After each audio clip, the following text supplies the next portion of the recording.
जयनारायण मिश्र एते दिन राजनीति करी से पश्चिम ओडिशार कौन विकास कर गोटे दिन भी किसी 5 पैसार कम भी करना खाली राजनीति करी करी लोक को बोई भोट देखते आ छड़ा किसी कम करना यहाँ प्रत्येक लोक हृदय को जाना दरकार एवं समस्ते तिरस्कार करने दरकार एवं से सारा ओडिशा रे सबू लोक बैन करने दरकार सांगर संबंध काटी देवा दरकार ये भाया अभद्रचित लोक ओडिशा प्रत्यक्ष ओडिशा प्रযোज्य नुहति आ गोटे कथा है जे तुम ओडिशा कौन पलैब ओडिशा कौन बाहर पलैब अरे आज आज जिते ओडिशा काम होची जेकोसी लोक राज्य सरकार गढ़ती से सारा ओडिशा काम करती ये पश्चिम ओडिशा विकास परिषद पश्चिम ओडिशा विकास परिषद रे आज पर्यंत गोटे लोक जे डॉक्टर निरंजन पंडा थिले x vice chancellor Sambalpur university तांको छड़ा आउ केही कोनोसी काम करना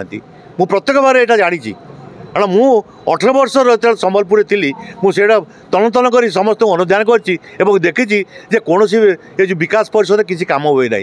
विकास परिषद निहाती बंद हवा उचित ता छड़ा ये जो लज्जाकर मंतव्य देइछंती जयनारायण मिश्र ताको सारा ओडिशा लोक ताको बैन करिया उचित। धन्यवाद। बिल्कुल आज्ञा ठीक कथा आपण कहते तांकर जो भाषा को लेकिन सब बड़े भाषा को लेकिन सब तर्क वितर्क करती एवं भाषा उपर लेकिन से आमर ओडिशा आमे इने अच्छु आमको नाय कह एंता कहीकि से बहुत कथा कहती किंतु प्रकृत देखा गले आज्ञा पश्चिम ओडिशार अनेक महिषी अच्छा महापुरुष अच्छा जो मानी से ओडिशार बलिदान देते एत सुंदर भाव ओडिशा को प्रदेश करने ओडिशा स्वतंत्र करने बलिदान को से भूली जाऊँच से बोधे से ओडिशार इतिहास पढ़ी ना बोधे पश्चिम ओडिशा को से भल भाव जानी ना केवल पश्चिम ओडिशा राजनीति करदे से गोटे बड़ राजनीतिक होते मंतव्य देते से राति राति बड़ पुरुष होइजिबे से कथा नुह से निजक आगे अनुधान करूँ से केते दूर लोक कौटी अच्छा स्थिति कौन तापर जाकि अन्य मानक आगू आसवे आज्ञा स्वप्न केबे सत्य हो पार ना कहीं ना ये जो कौशल राज्य करने किसी मुष्टिमेय असामाजिक एवं न्यस्त स्वार्थ व्यक्तित्व माने कौशल राज्य करने लगी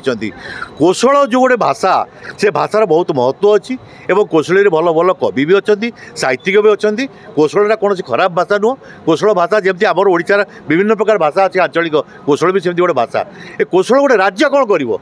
से कौशल भाषा आम ओडिशा भितर सूर्य जमी सब अलग पकाउं से कौन नर्दमा नाल देखुं सेमती आम ओडिशार जो लोक अच्छा भाषा को देखिए आम विभिन्नता हो पाए किंतु आम समस्ते ओडिशा लोक ओडिया आम गोटे भाषा आम गोटे लोक आम गोटे जाति ओडिया जाति एवं यही जातिटा को आम भूली जावा आम ओडिया नुह ताले जो अस्मिता शब्दटा व्यवहार कर शब्दर कौन मतलब ही ना।